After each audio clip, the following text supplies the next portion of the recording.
Hi, and welcome to Positive Parenting. My name is Irene Achia. I'm a Christian counsellor, and today we're going to continue the developmental stages of children. We're speaking about some of the needs that each child has at their various developmental stage. And we've spoken about common needs like self-esteem and the need to achieve and the need to make sure that they're being heard and that they're hearing others.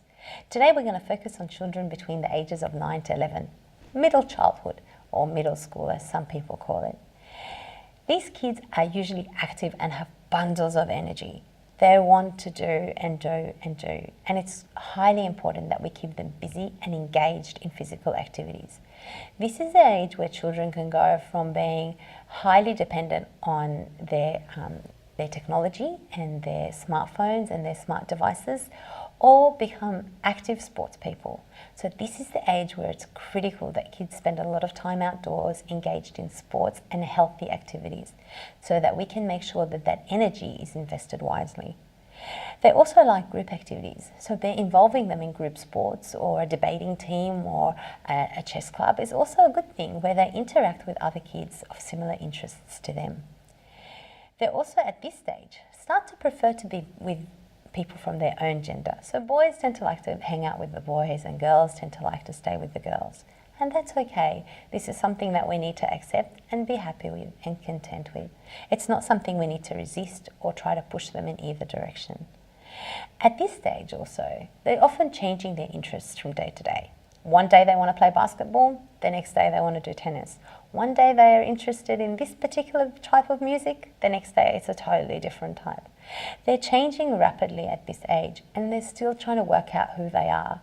So it's expected that they would have changes to their interests and their likes almost on a daily basis. But they still need simple and short directions.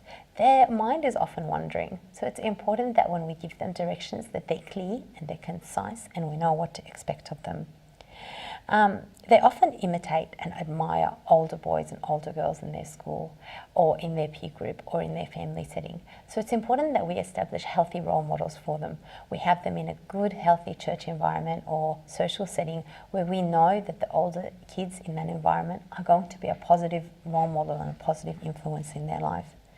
They also start to like symbols and ceremony and songs, and this is the time that we can really get them involved in church activities and get them to value and appreciate those things that they're developing an interest in. They will often ask why, and they want to gain a greater understanding. It's important for parents to answer it as honestly as they can, to try to spend time with your child and to try to talk to them about their logic and their reasons behind their decisions.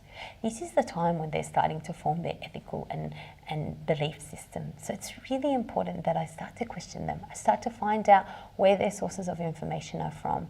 And it's a great opportunity for me to help them see the values and the ethics that I want them to inherit and I want them to grow with.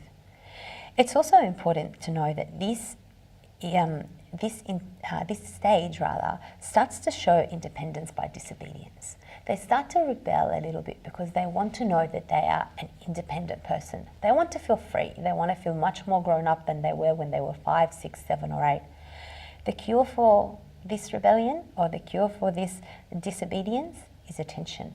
The more attention and the more time I give to my 9 to 11-year-old, the less likely they are going to want to rebel in this way. The more I understand their need for independence and give them opportunities to be independent and to make their own decisions, even if it's in simple things like choosing what to wear or where the family is going to have dinner next week. All those sorts of things allow a child to feel a sense of independence and accomplishment and to feel their sense of self-worth, and will help them to not be as disobedient to parents. It's also important to know that kids at this age, like every age, need recognition and praise for the good work that they do in front of others, because their self-image starts to become critical. So the most damaging thing that you can do to a 9 to 11-year-old is start to speak negatively about them to someone else, because they will hear it and they will internalize it. And their image of who they are to other people has become so important to them that it does a lot more harm at this stage than maybe any other stage for them to hear you speaking negatively about them.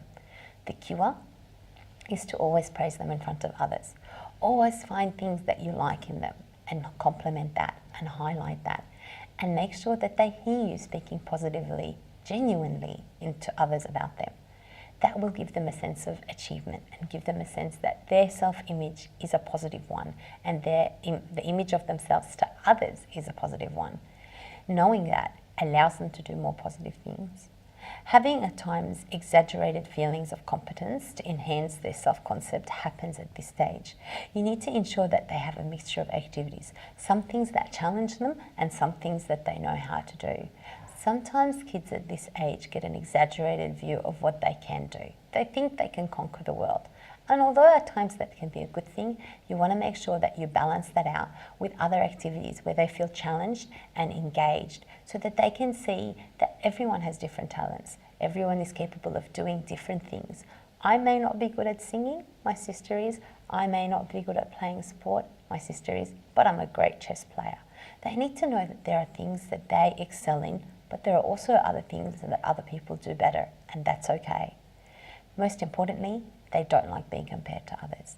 No child likes being compared to others, but especially at this stage, because at this stage, like we were saying earlier, other people's opinion of them matters a lot. So comparing them to other people tells them that you're thinking more about those others than you are of them. There's no need to compare them.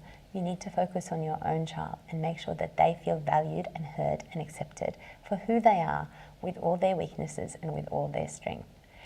Thank you for joining me today. I look forward to seeing you next time when we discuss the next developmental stage of children.